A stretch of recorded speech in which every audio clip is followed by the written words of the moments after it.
Well, hello and welcome. My name's Julie McCrossin, and a book of essays by 36 Australian Jewish women has just been published. Ruptured, Jewish Women in Australia Reflect on Life Post-October 7 is edited by Kofman and Tamar Paluch, and one of the contributors is Ramona Caval. And I'm so excited to welcome you all right now. Let me come, if I may, to Tamar first of all. You've described October 7, the vicious attack by Hamas on civilians in southern Israel, as an earthquake that everything has changed forever. Can you explain why you've chosen the word ruptured and what's been ruptured?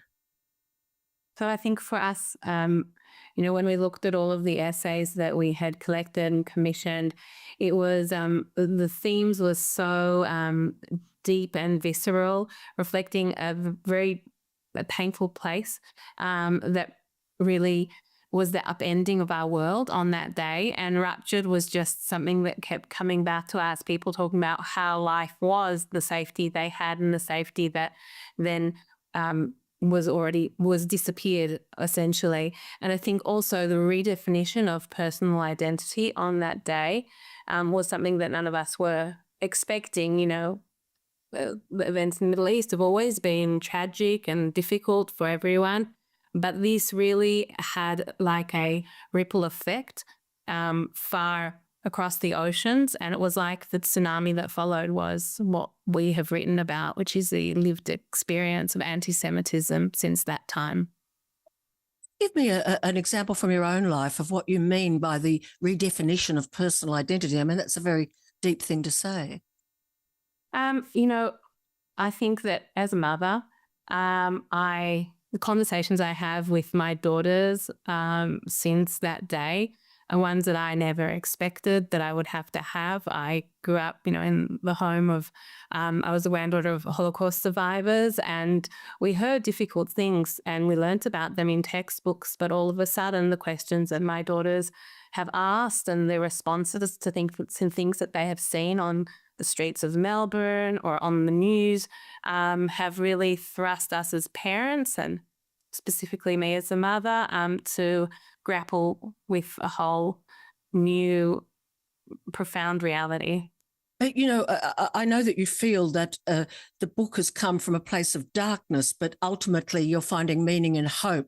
But before we come to that development, I must say, as a non-Jewish woman, my heart is particularly with young women because of so many young women. Of course, young men suffered as well on that day, but just to stay with the young women, there was so much extreme sadistic sexual violence, and so many of those images coming out of the Nova Music Festival, they're so beautiful and just so young. And it must be very challenging to have young daughters right now.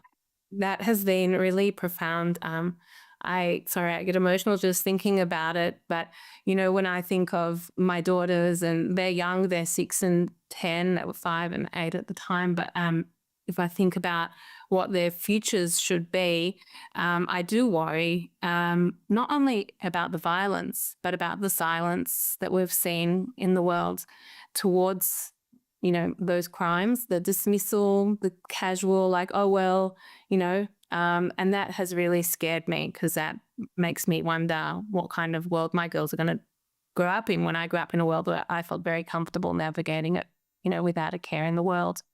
In the 36 essays in your book, Ruptured, there are some very powerful themes, and one of them is a sense of betrayal by Western non-Jewish feminists in terms of what happened particularly to women on that day. That's one of the examples of the silence. There's also ruptured friendship and an apparent lack of empathy for the Jewish hostages that were taken.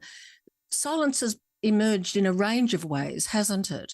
Can you just speak to that a little bit? Because right now the focus as we do this conversation is so much on the appalling images out of Gaza, and yet your book is taking us to that raw moment where this all, in a sense, this latest horror began.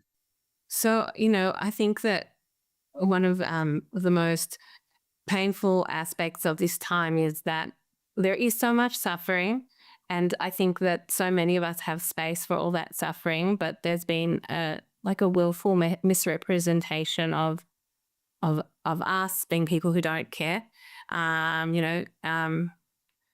behind closed doors plotting away, that it's not important to us, or that we're telling our stories because we want to be censored. And I think that's a really false image that's been propagated, especially online in Australia, and social media bubble is very small because we're a small country, and there are a lot of broad audiences who are hearing this. And so I think that along with the silence, there's that deep sense of misrepresentation that a lot of us have carried, and our project really was collecting the essays or creating the book Ruptured really came from a place of trying to give Jewish women a sense that they could reclaim their narrative that has felt very much stolen from us.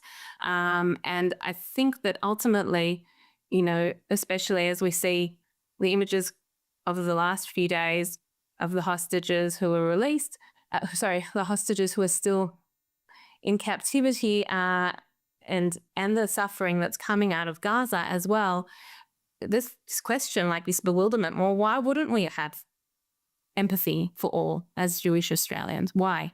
And so that, I feel, is the continuation of that theme, silence, the misrepresentation. We'll come back to misrepresentation a little bit later, but I just want to come to the book specifically for a moment, because for you, this was a creative response to this earthquake, this rupturous earthquake, and it was turning to writing, recording and upholding memory, recording with urgency current history. And this, in a way, is a deeply Jewish activity. Is that right? Can you explain that for non-Jewish people? I think that the recording of memory is something that we've done throughout time. We have a body of literature in Jewish literature called the Literature of Destruction and Redemption, which is about how we kept moving all the years through the destruction of the temple in, many thousands of years ago, but that has continued throughout. And I actually want to reference Ramona here because I remember reading her essay and my heart stopped when she wrote about the group of women who wrote their experiences in the Gedor as their lives were being brought into such violence, into such a violent moment. And I remember reading that and like my heart stopping and thinking to myself, like, this is what we do. We record memory and we build through pain. We don't let the pain define us. We let the pain propel us into something better and more powerful and, more light. So I think that for me really was a strong moment when I read that in your essay, Ramona. Thank you for sharing it. Let's come now to Ramona Kaval. And if I could just say to our listeners and viewers that Ramona is a broadcaster and a writer, many, many years on ABC Radio National, where I used to work myself. And I think you were the staff elected member of the ABC board for two sessions of that. So welcome to you, Ramona. I just wonder if I may begin by reading something that you said to me before we came together on this discussion. You said, I've given most of my life to public broadcasting and education, discussing ideas with the best writers in the world. What was the point of all that openness and engagement? Because after October 7, I expected expressions of horror and sympathy, but you didn't get that expectation met either by your non-Jewish friends or even by your former professional colleagues in the media. What do you well, first of all, what emotions has that left you with, that questioning of what, in a way, your life work and your life values has been about? That must be so painful. Well, I think I also said to you that it was kind of like being married to somebody and then finding them doing the most extraordinary thing. And you think to yourself, who is this person that I married? Did I really know them? Did I really understand them? And, maybe we've all had that sort of similar situation. Like, really, what is my judgment? What is the problem with my judgment? If I thought this was the situation and now I'm finding it's not the situation, I think the word bewilderment comes to mind. Uh, the response was so unexpected because I had been engaged for a long time in the public arena and comfortable in the public arena, and I received nothing. There was, nothing. So it's not completely nothing, is it? It's just that it was very few non-Jewish friends. There wasn't, how are you? What's happening? How are you dealing with this? Is that what you expected and hoped for? Well, I expected and hoped for it. A couple of friends, when prompted, behaved really well. Others, I'm still waiting. And so the feeling of not really understanding your place or not really understanding your country. If I may come back to Tamar could join us for a moment, because I think Ramona's referring in a way to something you've also got strong feelings about, which is that there was a golden age, that after the people from the camps in the Holocaust, those who survived, who made it to Australia, felt they were building and had built a positive future for their children and their grandchildren, and that somehow part of this earthquake is well, I hate to say the word fantasy, to be honest, but that understanding has been shattered. Tamar, just your quick comment on that. Yeah, I really resonates with me, what Ramona has said. I remember saying to my dad really early on, who grew up with two survivor parents, I said to him, I'm so sorry that, you gave us so much. You gave us like everything we needed. You gave us this golden era, and how is it over? It was really a very crashing moment, and many people I know make comments like, we're so grateful that grandparents aren't here to see it. And the idea also that some people thought, maybe someone said to me actually recently, she said, maybe some things aren't forever, Tamar, which is really, sadly, such a quintessentially, Jewish statement. Ultimately, the story of Jewish people has been a story of exile and wanderings, but to feel that now and not just read it on a page or reflect on it as part of history, going back to what I said before, is a very seismic experience. And I should just say to our viewers and listeners that there are 36 essays by 36 very different women in this book, Ruptured.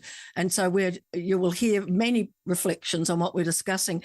Ramona, I just wanted to come to you, because you have been an ABC radio broadcaster and on the ABC board for 2 terms as a staff elected representative. I think one of the shocks for you has been the omission and commission of some of the journalism. You bewail a loss of fairness, impartiality and accuracy, and you're concerned that journalists have become advocates. Many Jewish people are concerned about almost as much about what hasn't been covered as what has been covered. In a nutshell, what's your message to your former Australian media colleagues or current journalists about what we need in terms of information for the Australian people? Well, it's pretty simple.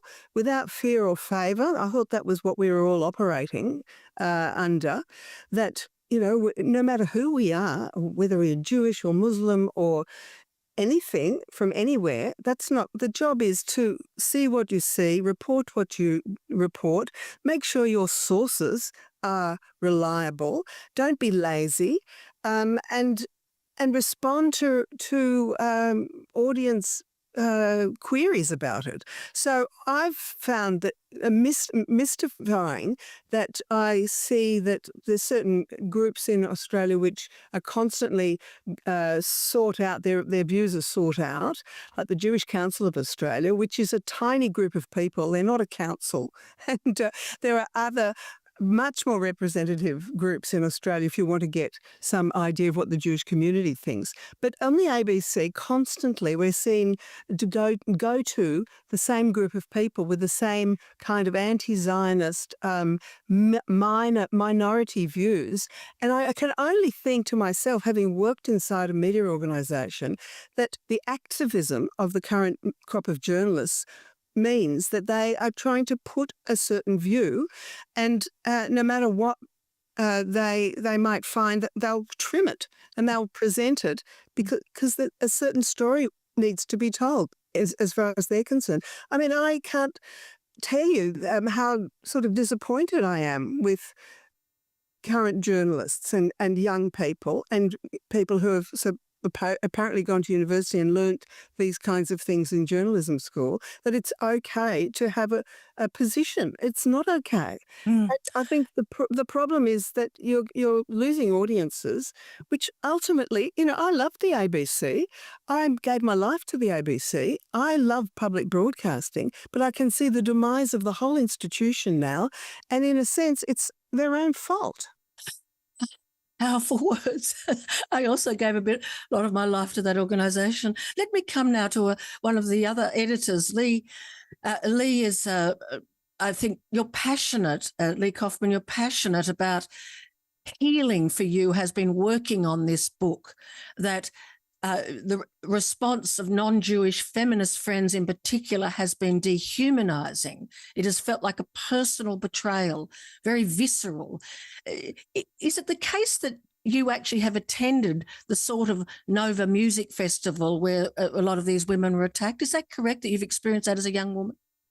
Yes, absolutely, Julie. Just want to say that I'm really disappointed not by my personal feminist friends, but more by feminist organizations and such, and a lot of prominent feminists in Australia. My friends were good with me in this.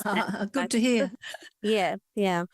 But yes, absolutely. When I was a young girl, a teenager in Israel, going to this sort of music festivals has been absolute highlight of my years. Every year I would save money to go to these festivals and stay there overnight and dance. And so when I saw those images coming out of Nova, and then the silence that followed those stories among my literary circles and broader art circles, it didn't feel upsetting in a theoretical way. It felt very, very personal. It could have been me, or it could have been my children if I didn't leave Israel 26 years ago. It felt like it was my blood here at stake. My memory, and you correct me if I'm wrong, is that Hamas and others who were attacking particularly viciously and sexually sadistically women on that day, as well as men and older people and young children, but staying with that sexual attack, that they were filming it and releasing it on social media in real time, and yet the denial began to happen in real time. You've told me it feels almost like a visceral, personal betrayal, particularly from women. Just speak to that a little bit more. Absolutely. I mean, it shocked me to the extent that my intimate life has been affected, my sexuality, which has always been really important to me.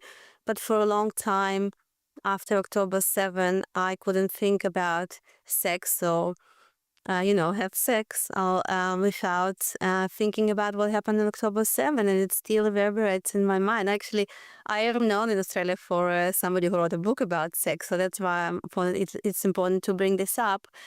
And I know that I'm not the only person in this sense. A lot of Jewish women and young women and older, my generation's women who speak about this very, very personal impact on their life, very direct impact.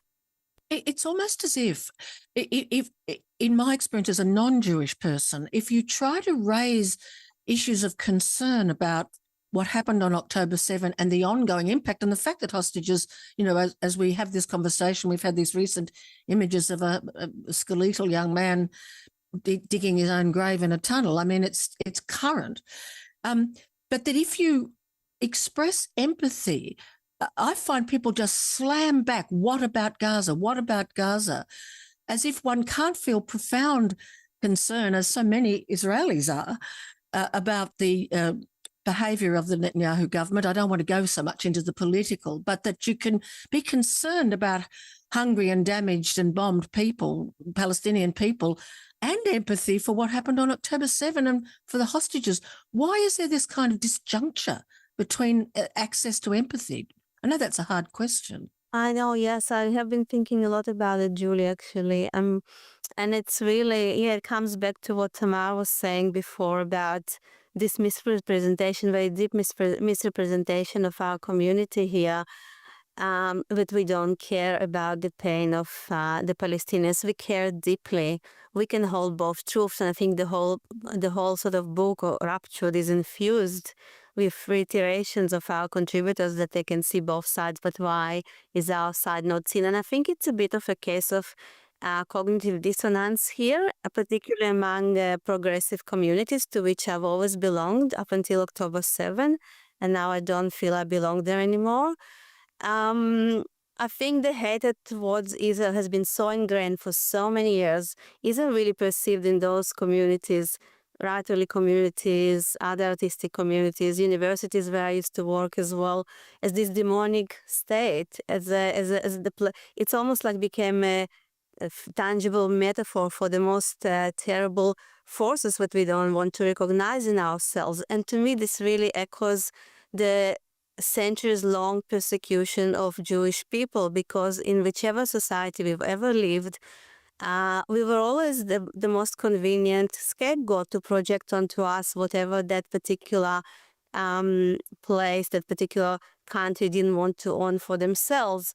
And now that we Jews in Australia who don't live in Israel even are blamed in what people here often call genocide, it just makes me think about Australian past as well. I mean, we're living in a country that was, established for, a massacre of indigenous people. And I just feel like it's unto our bodies that Australians currently are projecting their own difficult past.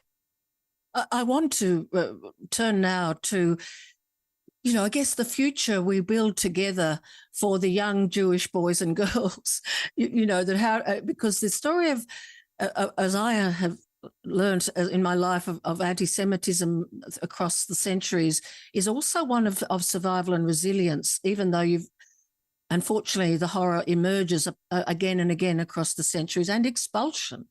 I've been trying to share some of the history in my social media, and I don't think people realize all the Jews at one stage were expelled from England. I think it was in the 1200s. All the Jews were expelled from Spain. We could go on. But I just want to come to Ramona for a second. I want to come to your grandson who's wearing his kippah. One of your 6 grandchildren, I think, Ramona, is wearing a kippah, which is the little hat that many Jewish men wear on the back of their head. He's decided he's not going to hide, and you feel both proud and worried. Why worried, Ramona? What are you worried about? I said to him, "How long have you been wearing that to school?" And he said, "Oh, a few weeks." I said, "Is any of the other kids wearing them?" "Oh, maybe 1 or 2. I said, "Has anyone said anything to you, like on the tram on the way home?" He said, "Not yet." What's the significance of that yet to you as a mother or grandmother? Grandmother, it means he's wearing it defiantly. He's expecting a reaction. And he's perhaps, I didn't ask him again, what will you do if you do get a response? I should ask him this weekend. But he's expecting a response. I'm expecting, him to be somebody to say something to him. And I'm wondering what his response will be.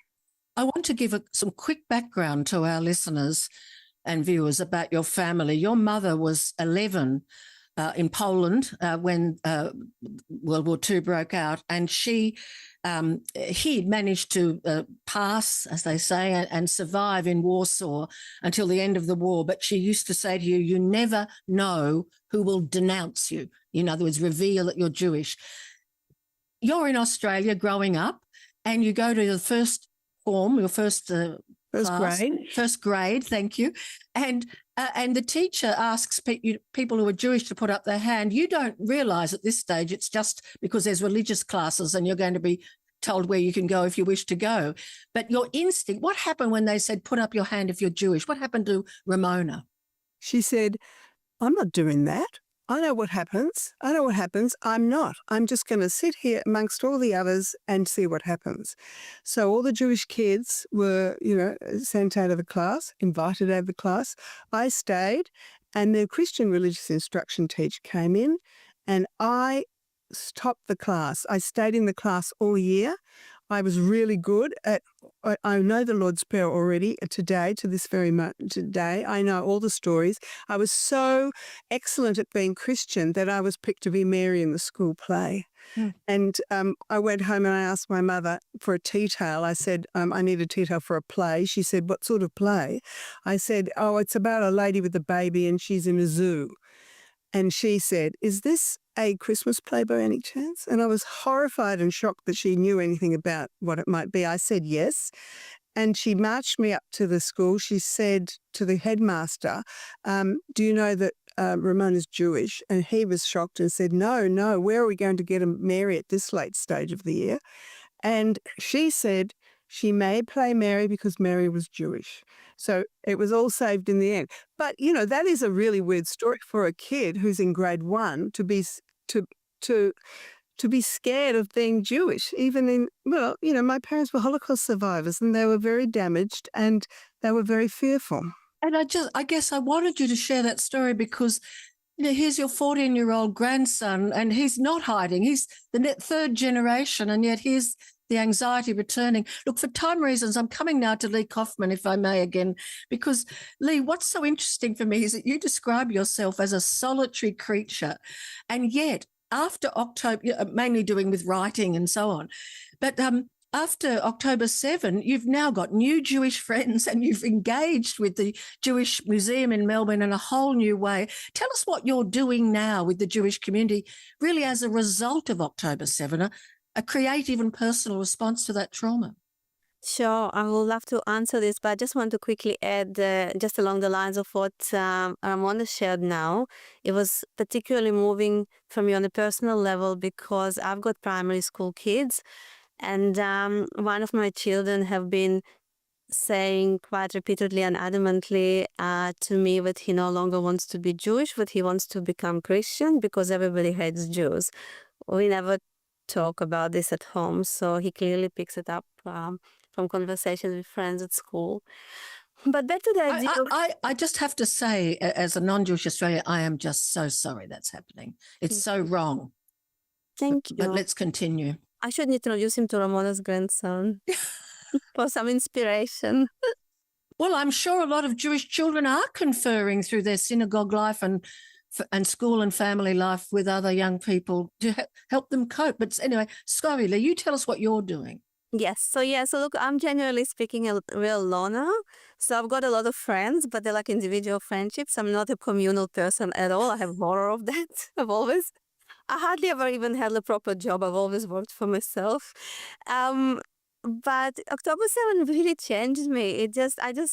I'm enjoying that change. I hardly ever knew anybody in the Jewish community up until October 7. I came here at 26 to Australia, so I didn't grow up here among Jewish people. I've always been in my ivory towers of academy and the literary world, so almost all my friends before October 7 were non-Jewish, apart from Ramona and a few others. And they still, almost all of them are still my friends. But since October 7, I just found real solace among Jewish people. And this transition happened very soon after October 7, when this letter came out from the Overlord literary magazine, saying, really, before even Israel attacked, went into Gaza, blaming basically Israel for the October 7 attacks. There was a line in that letter that later was deleted saying, if crime were committed on October 7, that letter shattered me because so many literary people who I knew signed it. I even found one close friend there among the signatories. And so I just didn't know what to do with myself. I just thought either I go now and get really depressed or I do something. And I'm a doer. So I just went and organized an open letter to our peers in the arts and academy saying what's going on, why you're silent. About 1,500 people signed it. That's how I started, making connections in the community. And then I also created WhatsApp group to support us. And since then, it's been very transformative. So a lot of literary organizations now shun me because I'm a Israeli Jew, because even though I believe in two-state solution, that means I believe in Israel's right to exist. That's my crime, basically. But on the other hand, Jewish organizations like this particular Jewish Museum of Australia and Lamm Library, who is our publisher for our book, have been absolutely fantastic in their support.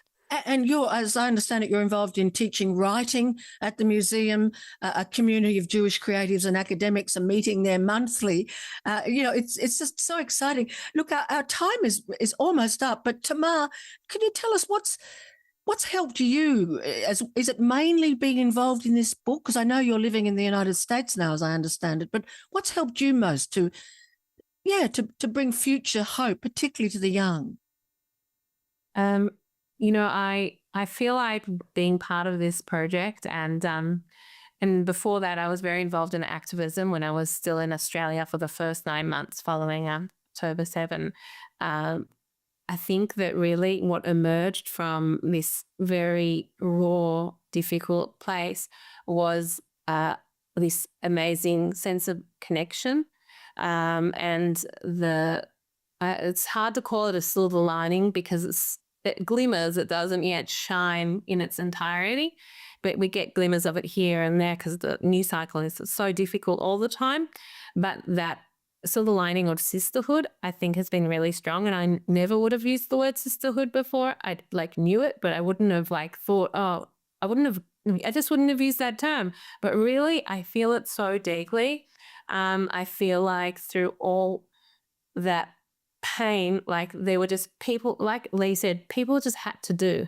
Someone very early on said to me, Tamar, hold your anger and create something from it.